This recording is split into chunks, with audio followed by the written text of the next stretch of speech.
राधे राधे दोस्तों, हमारे चैनल में आप सभी का स्वागत है। फ्रेंड्स, आप सभी जानते हैं कि 14 सितंबर 2025 को बहुत ही धूमधाम से जितिया पूजा का त्यौहार मनाया जा रहा है। यह त्यौहार खास करके झारखंड, बिहार, यूपी के कुछ हिस्सों में बहुत ही धूमधाम से मनाए जाते हैं। दोस्तों, कहा जाता है कि जब जितिया की पूजा करते हैं तो कथा के बिना ये पूजा अधूरा माना जाता है। तो हम आप लोग को एक कथा सुनाते हैं।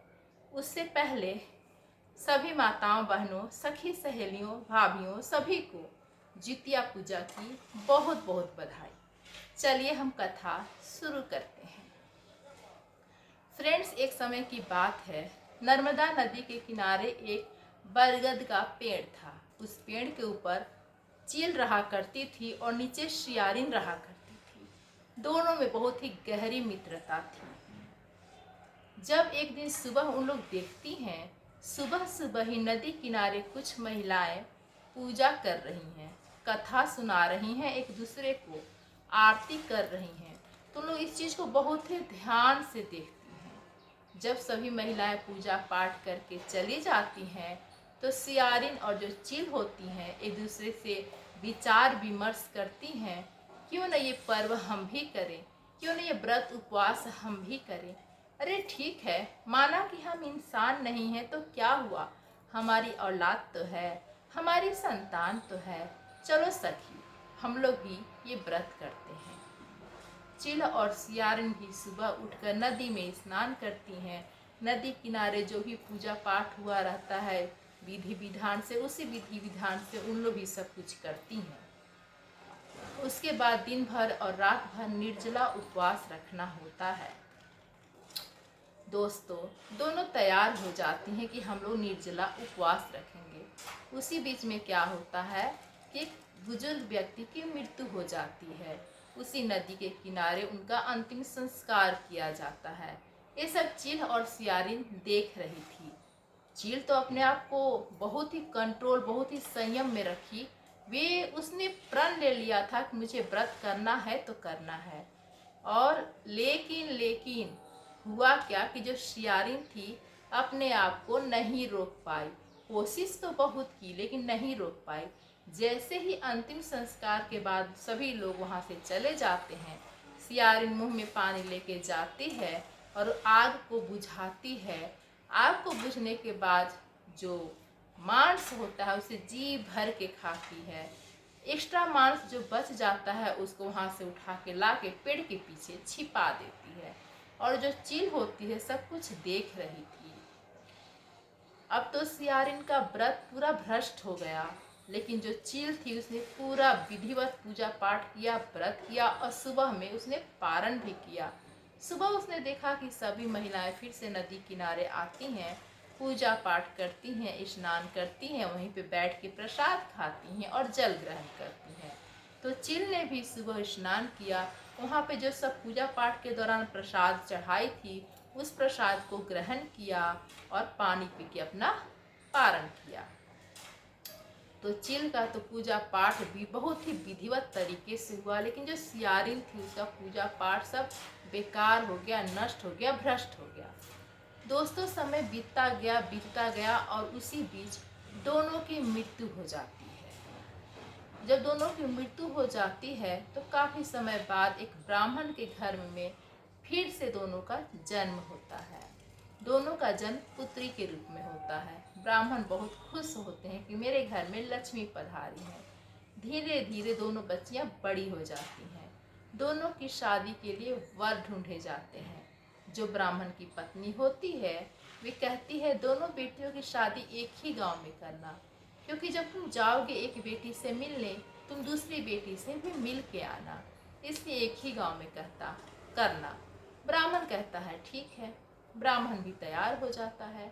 वे ऐसे गांव में जाता है जहाँ पे दोनों बेटियों की शादी तय हो जाती है। दोस्तों, जो चील थी वे छोटी बेटी थी, जो सियारिन थी वे बड़ी बेटी थी। बड़ी बेटी का नाम शीलावती था जो सियारिन थी। छोटी बेटी का नाम रूपवती था।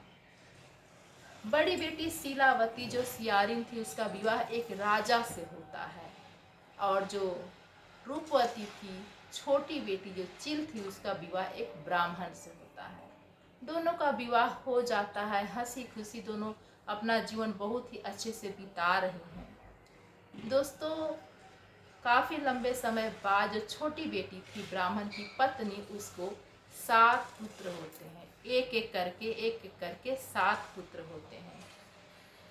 इसके बच्चे बड़े होने लगे हैं, बड़े हो गए, 1-2 बहुएं भी घर में आ गई हैं।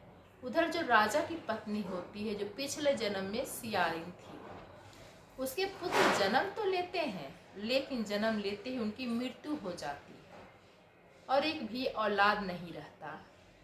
जो बड़ी बहन थी, राजा की पत्नी थी, वे बहुत दुखी रहती है, बहुत दुखी रहती है। और इधर जो छोटी ब्राह्मण की पत्नी थी, इसके 7 बेटे उसी राजा के यहाँ जाकर महल में कुछ न कुछ काम करते रहते हैं। जैसे ही रानी की दृष्टि इन 7 पे पड़ती है, सब खून खौल जाता है। वे इन लोग को बर्दाश्त नहीं कर पाती है। बोलती है, ये क्या, मैं रानी हूँ, रानी, और मेरा एक भी संतान नहीं है, और वे ब्राह्मण की पत्नी, उसके 7 संतान हैं। वे बर्दाश्त ही नहीं कर पाती, अपने पति के पास जाती है। बोलती है, हे स्वामी, मुझे इन 7 बच्चों का ना सर अलग चाहिए उनके धड़ से। मैं इन लोग को जिंदा नहीं देख सकती हूँ।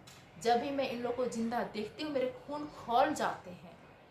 राजा अपनी पत्नी को बहुत समझाता है, ये गलत है, मैं ऐसा नहीं कर सकता हूँ, लेकिन रानी के जिद के आगे राजा को झुकना पड़ता है। और राजा जल्लाद को आज्ञा देते हैं कि 7 बच्चों के जो सर है उनके धड़ से अलग कर दो। जल्लाद का काम है आज्ञा मानना।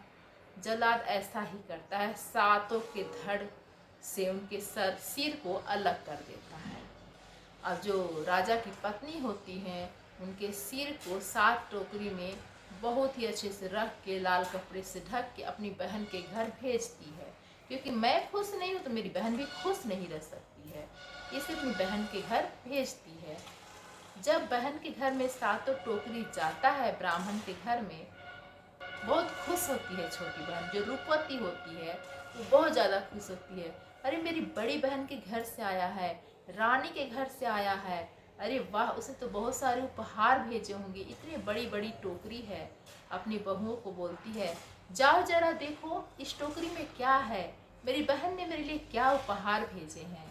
जब बहुएं जाती हैं तो देखती हैं कि 7 टोकरी में एक एक नारियल है। दोस्तों, ऐसा कहा जाता है कि जब ये टोकरी में उनके सिर को रखती हैं, तो वे जो सिर था नारियल के रूप में बदल जाता है। जितवाहन बाबा की कृपा से, जितवाहन देवता की कृपा से जो सिर होता है वे नारियल के रूप में बदल जाता है, और उधर उनके जो सिर होते हैं धड़ से जुड़ जाते हैं और वे पुनः जीवित हो जाते हैं। 7 के 7 पुत्र जीवित हो जाते हैं। उधर जो बड़ी बहन होती है, 7 बच्चे को जीवित देखकर बहुत दुखी हो जाती है, फिर से दुखी हो जाती है, अपने आप को कोसने लगती है कि मेरे साथ ऐसा क्यों हो रहा है। मैंने अपने आंखों के सामने जल्लादों से इन लोग के सर को अलग करवाई थी, फिर कैसे जुड़ गया, ये सब क्या हो रहा है मेरे साथ। फिर से राजा को बोलती है, क्या आप इन्हें फिर से मरवा डालो, मैं बिल्कुल नहीं देखना चाहती। राजा उन्हें डांटता है और बोलता है, ये सब तुम्हारे पिछले जन्म का कोई ऐसा कुकर्म होगा जिसकी वजह से मैं इस जन्म में बेऔलाद हूँ। अब मुझे आगे कुछ मत कहना, मैं ऐसी गलती दोबारा नहीं कर सकती। रानी कुछ नहीं कर सकती थी, वे शांत हो गई। उसकी बहन आती है और बोलती है, दीदी ये क्या, आपने टोकरी में नारियल भिजवाए। चलो कोई बात नहीं, मुझे मेरा मन कर रहा था कि आपसे लाकर मिलूं, इसलिए मैं आपसे मिलने चली आई। बहन वे चौंक जाती है कि ये क्या, मैंने तो टोकरी में सर भिजवाई थी, नारियल की बात कर रही है। वे समझ जाती है इनके साथ साक्षात जितवाहन देवता हैं, कहीं ना कहीं मुझसे कोई भूल हो रही है। उसके बाद जो छोटी बहन रूपवती होती है अपने घर चली जाती है। रात होता है, रात्रि में जब रूपवती सोती है तो जितवाहन देवता सपने में आते हैं और उनके पिछले जन्म के बारे में बताते हैं कि तुम पिछले जन्म में चिल थी, तुमने जितिया पूजा का बहुत ही अच्छे से व्रत रखा था और उसके सुबह उठकर पारण किया था, और तुम्हारी बड़ी बहन शियारिन थी, उसने व्रत के दिन मांस खा लिया था। उसके सभी व्रत पूजा पाठ बेकार हो गए थे, भ्रष्ट हो गए थे, इसलिए उसे ये सब झेलना पड़ रहा है। इससे उसकी कोई भी संतान इस जन्म में नहीं है। ऐसा कह के वाहन देवता अंतर्ध्यान हो जाते हैं। इसके बाद जो छोटी बहन होती है बड़ी बहन के घर जाती है और उसे अपने साथ उसी बरगद के पेड़ के नीचे ले जाती है और बोलती है, दीदी आप कुछ याद कीजिए पिछले जन्म में। वे सारी बातें बताती हैं कि पिछले जन्म में आप एक सियारिन थी और मैं एक चील थी। उसके बाद जो बड़ी बहन होती है उसको अपनी सारी बातें याद आ जाती हैं। उसके बाद वो अपने आप को बहुत ही कोसती है और जितवाहन देवता से माफ़ी मांगती है। वे रोती है, रोते रोते बेहोश हो जाती है। बेहोश होने के बाद वहीं पे उसकी मृत्यु हो जाती है। जब ये समाचार राजा को पता चलता है तो राजा उनका वहीं पे अंतिम संस्कार कर देते हैं। दोस्तों ये थी चील और सियारिन की कथा। तो दोस्तों आप लोगों को कथा कैसी लगी हमें कमेंट करके ज़रूर बताइएगा। धन्यवाद।